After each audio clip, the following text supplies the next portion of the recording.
Hey everybody, it's time for my final thoughts on Satori. I've got some good takeaways for you. This game is a clever worker placement with variable worker powers, and those workers are available to every player, so turn order is super important in this 60 to 90 minute game that plays 1 to 4. So Satori is by Paraloco Games and really takes players on this journey of enlightenment. You are on this path of enlightenment. It's very peaceful, and you send these worshippers out to altars, and you are going to send your monks out to be enlightened at the Hikari action while building those altars and other places like the pagoda. So there's a lot going on here, and it really is that medium weight strategy game. There are 5 rounds, and in each round, players get 3 of those worker actions with the possibility of a bonus smaller action. So what's going to happen is you've got workers, or these worshippers, of 3 different colors, gray, orange, and purple. And you draw them from a bag, so you don't know what distribution of worshippers you're going to get. So you reach in the bag and pull out the set number for the players you have. It's going to be 3 per player. So I've got set up for round 3 here. There's 3 purple, 2 orange, and 1 gray. So that means that gray is kind of a premium. So if you're first player, you might want to take that so you can activate both sides of a gray altar that you send this worshiper to. So you take this worker and you go out to a gray altar, which there could be any number because players are going to continually build altars, covering up older altars. And there is a little medallion at the bottom that says, is this a gray, an orange, or a purple? So if you want to maximize your turn, you want to place out a worshiper that matches the altar you're going to, because you get to do both sides, because there's a line, and if you send a worker that doesn't match, you get to pick right or left. And inside of each, you get to do the actions in whatever order best helps you as a player. So there's some real planning and some real strategy, and you also have to look at what your opponents are doing and what they might want to play so that you can get the worker you need, but also kind of prevent them from getting a really cool opportunity. So there's some time spent really assessing what's available and what other players are doing. But you'll send that worshiper out and you'll get to do fantastically fun stuff. I mean, that's kind of what makes this game work so well, what makes it tick. It is just one of those, I get this, and then I get that, and then if I do that, then I can do this. And there's this kind of cascade of actions. And if you really, really, like I say, maximize your turn, you can be doing a whole lot of fantastic stuff on your turn.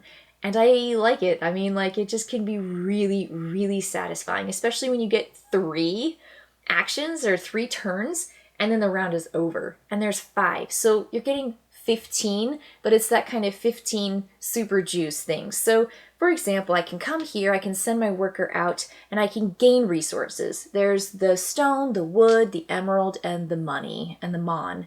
So those are your basic resources, but there's another resource that you have to be really careful with, which is your incense. And your incense can always max at 3. It can't go more, so you're using it, but then you're gaining it back because you don't want it to be a 0, because if it's at the end of the round at 0, you lose a point.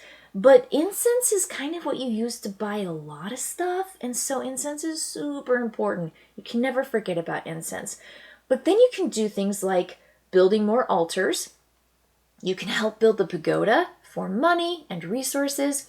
And then you can send your monks out to the 3 mountains where there are these suns that move around into the quadrants. So whenever you activate a sun, you move the sun counterclockwise or clockwise 1 step, and it enlightens the monk, hopefully, which is yours, on your turn. You can't enlighten another monk from another player on your turn. It just kind of skips past them if you have the movement. But he moves 1 space, and you will move it again, preferably onto your monk. That's kind of like the, you've got to figure out where everyone else is and where you are, and if you can do that.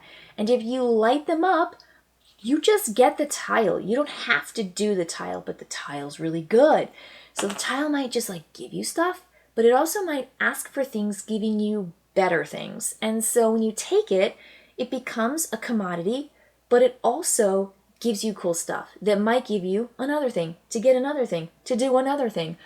And if you leave your monk up here enlightened and they don't get enlightened and it's the new round, you're going to have to pay an incense to keep them up there, or they just come back home.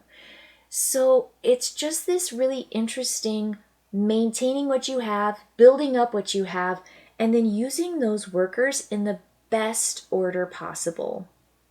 There's some fantastic opportunities here. It is a cruncher, it's a thinker.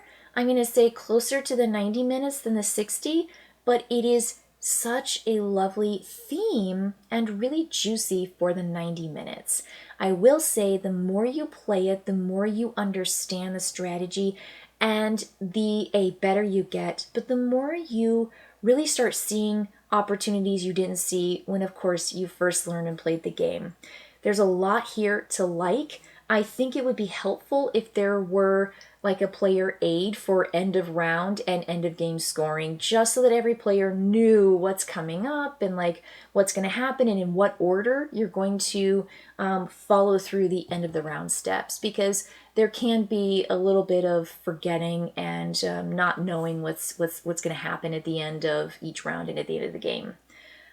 Just some really, really cool stuff here though. So do like it. I think it can maybe be a little bit analysis paralysis for some people because of the kind of crunchiness, because of the domino turns and the opportunities. You look at the board and you go, I have to pick a worker and go where? I mean, it can just be a little overwhelming at first. But I think once you get past that, it's just a really delightful A, theme, but B, use of mechanics with the shared workers and that worker placement with variable powers.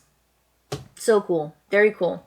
Players have individual personal goals that I think, again, if you have that in a game, it always makes you work towards one particular strategy, so it gives you a little bit of a direction too. So the amulets, I think, are really powerful too.